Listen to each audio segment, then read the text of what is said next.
তেহরানের দীর্ঘদিনের ঘোষিত নীতি থেকে সরে এসে ইরানের semi official first news agency এক বিতর্কিত নিবন্ধ প্রকাশ করেছে।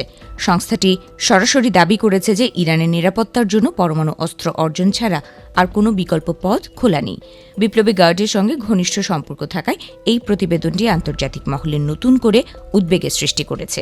নিবন্ধটিতে যুক্তি দেওয়া হয়েছে যে ইরান যদি পরমাণু শক্তি অর্জন করতে পারে তবে যুক্তরাষ্ট্র ও ইসরায়েলের মতো দেশগুলোর আগ্রাসন বা ভূখণ্ড বিভাজনের হুমকি থেকে মুক্ত থাকা সম্ভব। একে তারা পরমাণু প্রতিরোধ হিসেবে আখ্যায়িত করেছে, যা দেশটির প্রতিরক্ষা কৌশলের একটি বড় পরিবর্তন হিসেবে বিবেচিত হচ্ছে।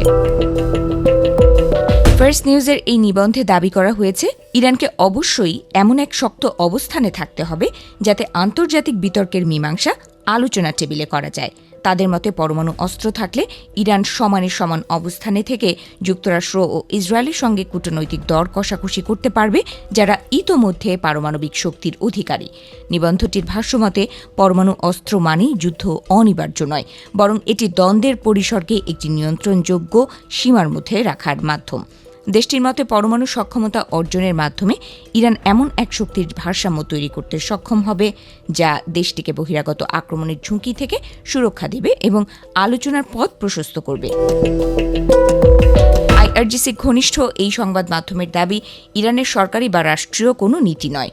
এখন পর্যন্ত ইরানের কোনো সরকারি কর্মকর্তা বা নীতি নির্ধারক আনুষ্ঠানিকভাবে এই বক্তব্যের সমর্থন করেননি। দেশটির সরকারি অবস্থান এখনও আগের মতোই অটল রয়েছে এবং তারা বরাবরই পরমাণু অস্ত্র তৈরির পরিকল্পনার কথা অস্বীকার করে আসছে। ইরানের সর্বোচ্চ নেতা আয়াতুল্লাহ আলী খামেনি এর আগে পরমাণু অস্ত্র তৈরির বিরুদ্ধে ধর্মীয় নিষেধাজ্ঞা বা ফতোয়া জারি করেছিলেন, যা দেশটির পরমাণু কর্মসূচি নিয়ে আন্তর্জাতিক সম্প্রদায়ের কাছে একটি রক্ষা কবচ হিসেবে পরিচিত। আইআরজিসি ঘনিষ্ঠ সংবাদ মাধ্যমের এমন সাহসী ও বিপরীতমুখী অবস্থান ইরানের অভ্যন্তরীণ নীতি নির্ধারণী মহলে কোনো বড় পরিবর্তনের ইঙ্গিত কিনা তা নিয়ে প্রশ্ন উঠছে। এই ঘটনাটি এমন এক সময় সামনে এলো যখন মার্কিন প্রেসিডেন্ট ডোনাল্ড ট্রাম্প বারবার বলে আসছেন যে ইরান যাতে কখনোই পারমাণবিক অস্ত্র অর্জন করতে না পারে তা নিশ্চিত করে ওয়াশিংটনের অন্যতম প্রধান লক্ষ্য। এমন পরিস্থিতিতে ফার্স্ট নিউজের এই নিবন্ধ দুই দেশের মধ্যকার বিদ্যমান কূটনৈতিক উত্তেজনার পারদ আরও বাড়িয়ে দিতে পারে বলে ধারণা করছেন বিশ্লেষকরা। সামগ্রিকভাবে যদিও এই প্রতিবেদনটি সরাসরি সরকারি নীতি হিসেবে স্বীকৃত নয়, তবুও এটি ইরানের রক্ষণশীল রাজনৈতিক ও নিরাপত্তা মহলের একটি অংশের চিন্তাধারার প্রতিফলন।